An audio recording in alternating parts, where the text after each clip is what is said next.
Hello everyone. आज हम लोग पढ़ेंगे जो कि वर्कशॉप कैलकुलेशन में सेकेंड ईयर के लिए ट्रेड कैलकुलेशन के अंदर चैप्टर आता है सिंपल स्ट्रेस एंड स्ट्रेन, जिसको हिंदी में सरल प्रतिबल एवं विकृति बोलते हैं। इसको हम लोग इस चैप्टर के थोड़े थोड़े पार्ट्स करके वीडियोस में हम लोग पढ़ेंगे और समझेंगे कि ये सिंपल स्ट्रेस और स्ट्रेन क्या होता है, जिसको हम हिंदी में प्रतिबल और विकृति बोलते हैं। सबसे पहले हम लोग देखेंगे स्ट्रेस किसको बोलते हैं। नाम से ही पता चल रहा है कि स्ट्रेस यानी कि किसी के ऊपर अगर कोई दबाव लगाया जाए या उसके ऊपर कोई फोर्स लगाया जाता है तो उसके अंदर एक स्ट्रेस पैदा होता है, इसको प्रतिबल बोलते हैं। जैसे यहाँ पे मैं मेंशन कर रहा हूँ कि the internal opposite force to the external loading per unit area is known as stress. Hindi में अगर मैं बताऊँ तो इसको इस प्रकार से बोलते हैं कि यदि किसी वस्तु के प्रति इकाई क्षेत्रफल पर बाह्य आरोपित बल के लिए, यानी कि बाहर से कोई फोर्स लगाया जा रहा है, कोई ऑब्जेक्ट है, सपोज दैट कि ये ऑब्जेक्ट है, इसके ऊपर कोई बाहर से हम ऊपर से फोर्स लगा रहे हैं, इस पर फोर्स लगा रहे हैं, तो फोर्स लगाने पे इस वस्तु के पर यूनिट एरिया यानी कि क्रॉस सेक्शनल एरिया पर है जो फोर्स लगता है, और ये वस्तु उस फोर्स के विपरीत जो काम करता है, जो रेजिस्टेंस अपोजिट फोर्स लगाता है, उसको हम लोग प्रतिबल बोलते हैं, यानी कि स्ट्रेस बोलते हैं। अब इस स्ट्रेस का जो मान होता है, जैसे कि हमने दिखाया, यहाँ पे लिखा है stress equal to applied force upon area of original cross section. अब यहाँ पे area of original cross section क्या है, मैं यहाँ पे area of original cross section इसलिए मेंशन कर रहा हूँ ताकि जो एरिया होता है, हो सकता है कोई वस्तु छोटी भी हो सकती है, कोई वस्तु बड़ी भी हो सकती है, किसी का मान सेंटीमीटर में भी हो सकता है, किसी का मान मीटर में भी हो सकता है, ठीक है।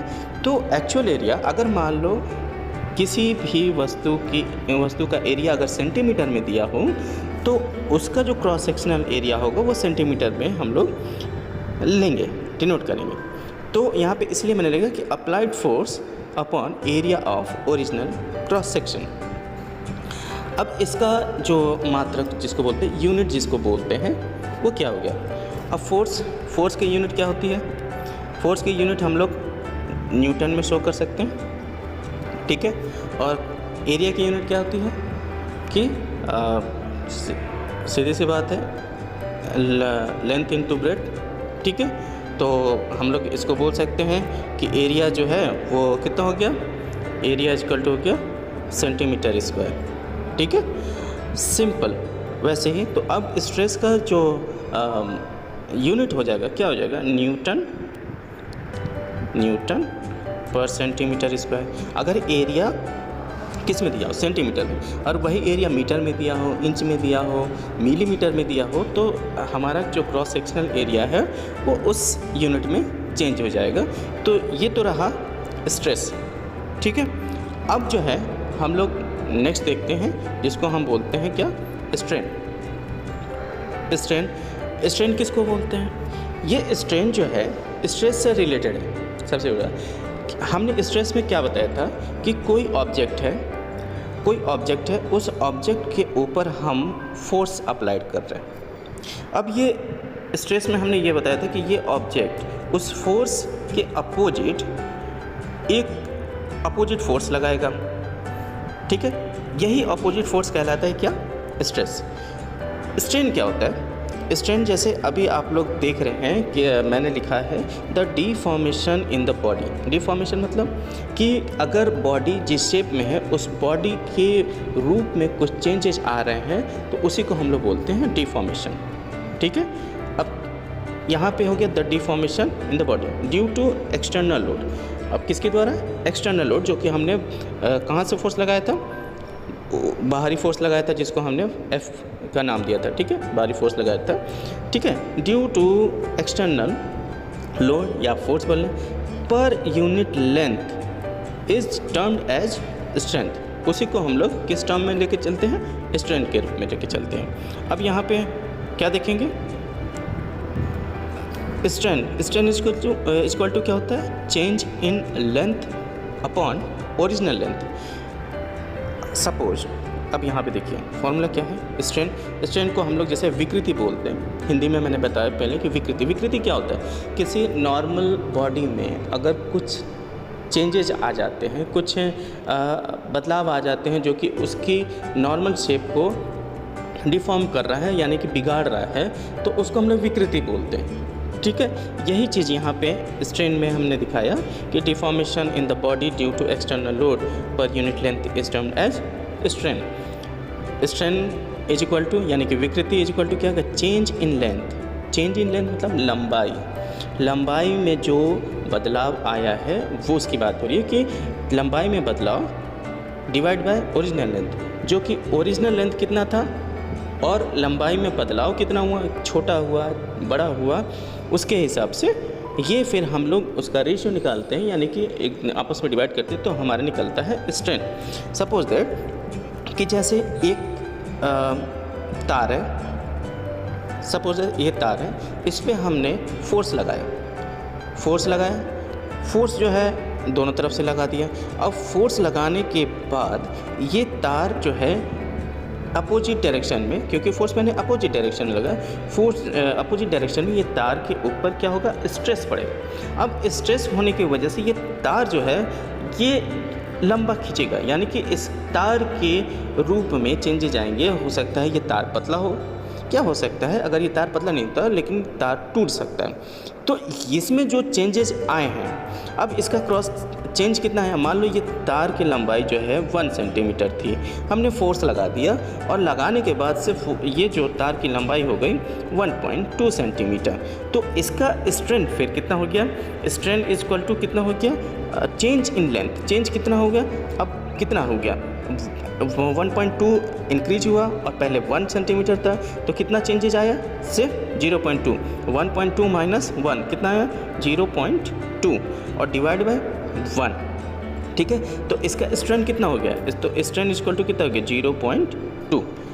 ठीक है, अब इसका बात करें, अब इसके यूनिट क्या हो गया ये भी ध्यान दें। इसकी यूनिट कुछ नहीं होगी। क्यों? क्योंकि जो है इसके चेंज इन लेंथ, यानी कि इसका भी मात्रक जो है किस में होगा?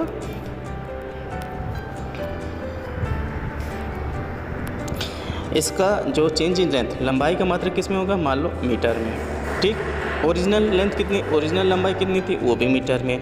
तो मीटर आपस में कैंसिल होकर क्या हो जाता है? कैंसिल आउट हो जाते हैं, यानी कि स्ट्रेंथ का कोई मात्रक नहीं होता। तो जो हमने स्ट्रेंथ निकाला है, जो हम स्ट्रेंथ 0.2 निकाला, इसका कोई मात्रक नहीं होगा। अब क्यों नहीं होगा? बात समझ में आ गई? अब इसको हम लोग देखेंगे टाइप्स ऑफ स्ट्रेस के कितने प्रकार होते हैं। मेनली स्ट्रेस के यहाँ पे मैं पढ़ाऊँगा, तो देखेंगे कि स्ट्रेस के 3 टाइप्स होते हैं। फर्स्ट टेंसाइल स्ट्रेस, दूसरा होता है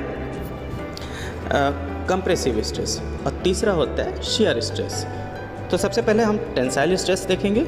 तो हम टेंसाइल स्ट्रेस में ये देखेंगे कि वो चीज़ होता है क्या। यहाँ पे देखिए, जैसे हमने when the section is subjected to axial pull. Axial pull क्या मतलब? जैसे कि आप यहाँ पे देख रहे हैं, यहाँ पे मान लो कोई ऑब्जेक्ट है। ऑब्जेक्ट कैसे? एक्सियल इस फॉर्म में है। ठीक है, यानी कि उसके एक्सिस पे जो है फोर्स लगा रहा है। अब फोर्स जो है हमारा किस साइड लगा रहा है? आउटर साइड में, यानी कि अब जस्ट एक फोर्स और दूसरे फोर्स के अपोजिट डायरेक्शन में। ठीक है, और ये एक दूसरे को खींच रहे हैं। खींचना जैसे पुल मतलब खींचना होता है, वैसे ही एक्सियल पुल फोर्स लग रहा है, जिसको हम टेंसाइल फोर्स भी बोलते हैं।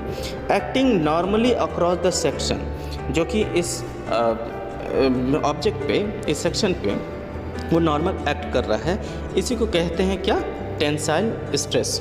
Tensile stress. अब हिंदी में अगर मैं आपको कैसे समझाऊं, तो अगर ऐसे बोलूं कि जब किसी वस्तु के क्रॉस सेक्शन के आर पार दो अपोजिट फोर्स जो है एक अक्ष के के ऊपर खिंचाव बल लगाते हैं तो वे उस वस्तु में उत्पन्न जो स्ट्रेस है उस स्ट्रेस को हम लोग टेंसाइल स्ट्रेस बोलते हैं। नेक्स्ट हम लोग देखेंगे क्या, कंप्रेसिव स्ट्रेस। कंप्रेसिव स्ट्रेस देखिए, अब कंप्रेसिव स्ट्रेस में क्या होता है, नाम से ही पता चल रहा है कि कंप्रेस करना, ठीक है, किसी चीज़ को कंप्रेस कर। जब कंप्रेस कब करते हैं, जब किसी के ऊपर हम दबाव वाले फोर्स लगाते हैं। अब दबाव वाले फोर्स कैसे चलता है, अब यहाँ पे लिखा है when the section is subjected to axial pushes. वहाँ पे क्या था, पुल था यानी कि खिंचाव, यहाँ पे पुश था, पुश मतलब होता है दबाना, ठीक है। कंप्रेसिव फोर्स जिसको हम लोग कंप्रेसिव फोर्स बोलते हैं, acting normally across the section is called compressive stress.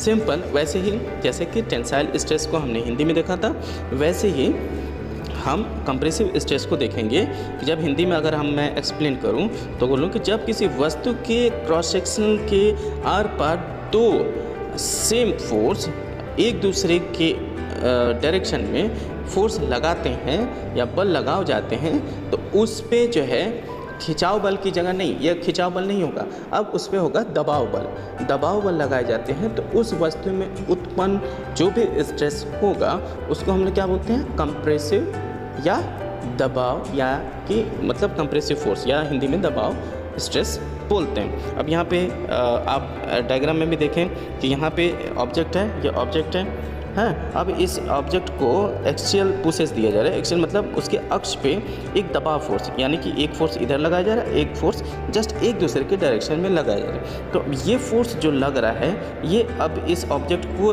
ऊपर दबाव की तरह काम कर रहा है, यानी कि पुश कर रहा है, दबा रहा है। उसी का हम लोग क्या बोलते हैं, कंप्रेसिव स्ट्रेस बोलते हैं, ठीक है। ये हो गया आपका दूसरा। अब यहाँ पे क्या है, तीसरा स्ट्रेस क्या होता है, टाइप्स ऑफ स्ट्रेस क्या होता है, ठीक है। तीसरा स्ट्रेस को हम लोग बोलते हैं शियर स्ट्रेस। शियर स्ट्रेस को जो है वो हम लोग कैसे देखते हैं कि यहाँ पे जैसे लिखा है कि when the section is subjected to equal and opposite force. दो फोर्स हैं, दोनों बराबर हैं और अपोजिट फोर्स लगा रहे हैं, एक्टिंग टेंजेंटली मतलब क्या, किसी एंगल पे एक दूसरे के ऊपर ये फोर्स अप्लाइड हो रहे हैं across the resisting edge in the case of section of rivet. हाँ, जैसे कि resisting edge in the case, अब जैसे कि यहाँ पे एग्जांपल हुआ है कि इन द केस ऑफ क्या, section of rivet holding together two plate in tension the stress set up is known as shear stress. यानी कि एक रिवेट होता है, रिवेट के ऊपर रिवेट से क्या करते हैं लोग, रिवेट से हम लोग दो प्लेटों को आपस में ज्वाइंट करते हैं, जोड़ते हैं। अब उस रिवेट के ऊपर दो प्लेटों से जो फोर्स यानी कि स्ट्रेस जो लगेगा, क्योंकि रिवेट क्या करना है, होल्ड करने का काम कर रहा है दोनों प्लेटों को।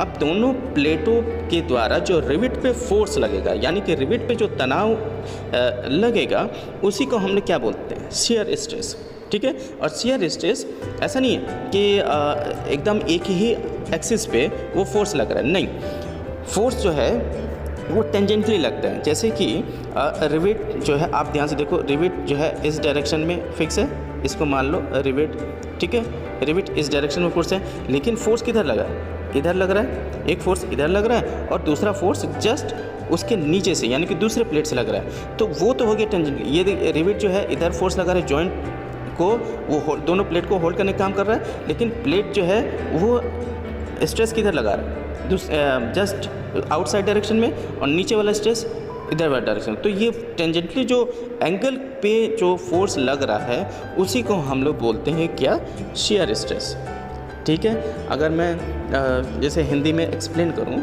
कि तो ऐसे बोल सकते हैं कि जब किसी वस्तु के क्रॉस सेक्शन के आर पार दो परस्पर अपोजिट फोर्स यानी कि टेंजेंटली फोर्सेस लगाए जाते हैं, जैसे कि दो प्लेटों को जकड़ने वाली रिवेट पर जो है फंक्शनल फोर्स जो होते हैं, कार्यरत बल जो होते हैं, तो उस वस्तु पे जो स्ट्रेस जनरेट होता है उसी को हम लोग क्या बोलते हैं, शियर स्ट्रेस बोलते हैं।